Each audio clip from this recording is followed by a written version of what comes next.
সহিহ মুসলিমের হাদিস শোনাই। সুহাইব রাদিয়াল্লাহু তাআলা আনহু বর্ণনা করছেন, কালা রাসূলুল্লাহ সাল্লাল্লাহু আলাইহি ওয়াসাল্লাম, রাসূলুল্লাহ সাল্লাল্লাহু আলাইহি ওয়াসাল্লাম বলেছেন, আজাবান লি আমরিল মুমিন, আশ্চর্য লাগে মুমিনের বিষয়টি চিন্তা করলে।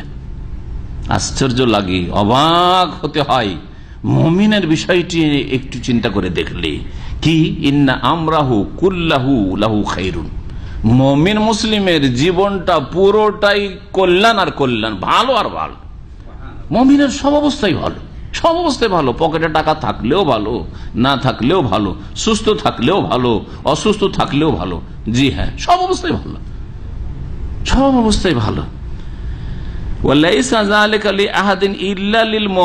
এটা কারো জন্য নসিব হয় না, কারো ভাগ্যে জুটে না, একমাত্র মুমিনের ভাগ্যে জুটে। মুমিন সব সময় সুখী আর সুখী, সবসময় সুখী, সবসময় মুমিনের কল্যাণ হয়। কেমন করে? বলছে ইন আসাবাতহু সাররা শাকার, মুমিনের যদি সুখের দিন আসে, আনন্দদায়ক দিন, হ্যাঁ, কোনো অভাব নেই, কোনো রোগ ব্যাধি নেই, কোনো টেনশন নেই, কোনো বালা মুসিবত নেই, আরামে জীবন যাপন করছেন, এইরকম যদি হয় তো মুমিনের জন্য কল্যাণকর। এটাও ভালো। কেমন করে? মুমিন কি করে?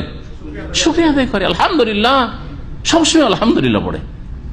খেয়ে দিয়ে আলহামদুলিল্লাহ, কাপড় পরলে আলহামদুলিল্লাহ, বেতন পেল আলহামদুলিল্লাহ, হ্যাঁ, ব্যবসায় লাভ হলো আলহামদুলিল্লাহ, সবসময় আলহামদুলিল্লাহ, আলহামদুলিল্লাহ, সবকিছু আলহামদুলিল্লাহ বলে, আল্লাহ পাকে শুকরিয়া আদায় করে।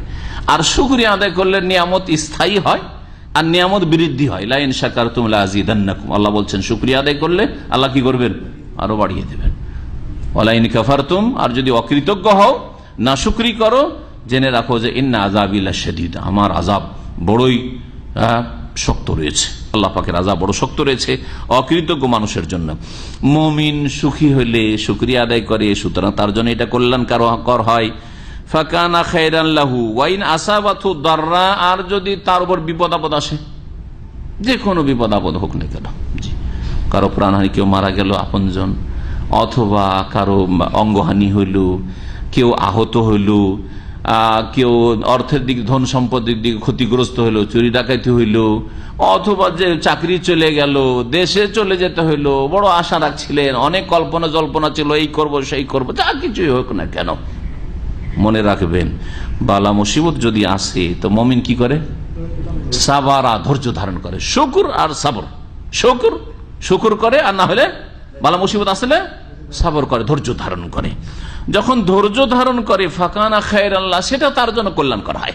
কারণ ধৈর্যের ফজিলত শুনলেন, এই জন্য শুরুতে ধৈর্য সম্পর্কে, ধৈর্যের যে উত্তম বদলা এবং বিনা হিসেবে আল্লাহ পাক বদলা দিয়ে থাকেন, এই মর্মে আয়াতগুলি আপনাদের সামনে পেশ করলাম।